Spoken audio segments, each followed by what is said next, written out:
Hello Vlogalogue, how are you doing?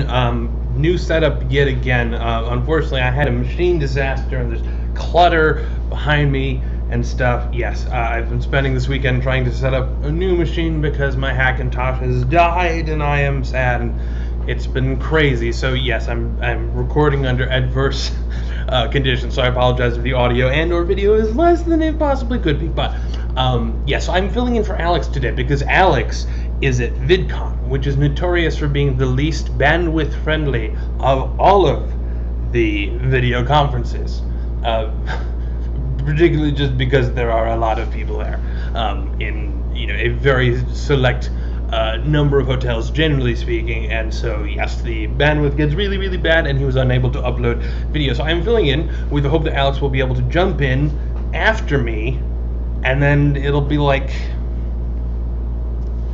we went out of order. I don't know why I'm trying to make this a thing. So yes, this week we talked about words, and I talked about words, and I'm not going to recap what I talked about. Go watch my video. I'm super cool. And Niall talked about IPA, and I was super excited because I get irritated when people say IPA because I'm like, oh, you're talking about the International Phonetic Alphabet, and then they're like, no, they were talking about beer.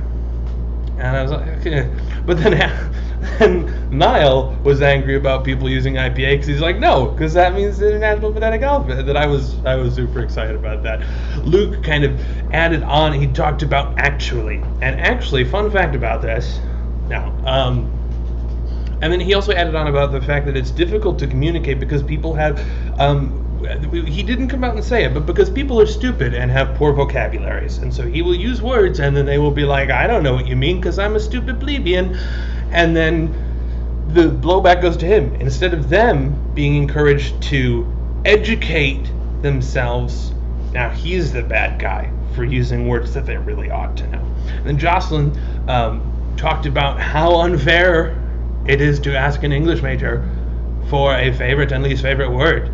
That the important thing about words is whether or not they rapidly come to mind when you intend to use them, which I think is a valid thing. Use the words that come to your head when you are trying to express a thought. So, moving on from words, the reason, as I said, that Alex is not here yet is because he's at VidCon, and I was watching my Twitter stream, and there were a lot of people at VidCon, and I was happy for them. I have a VidCon ticket. I paid the money for a VidCon ticket.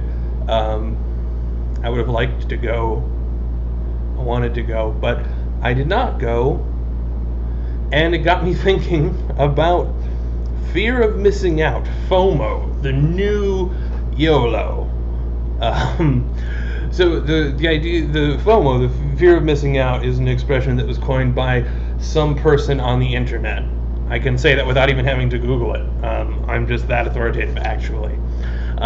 But the idea is that we have, and I think it's mostly been attributed to things like, discussed in the context of things like phone addiction, that we can't enjoy ourselves because we're afraid that we're missing out on something even more exciting, or that you can't remain present in any particular context because there's always the fear that you're missing something even cooler just a little bit away, which I think is valid, and I think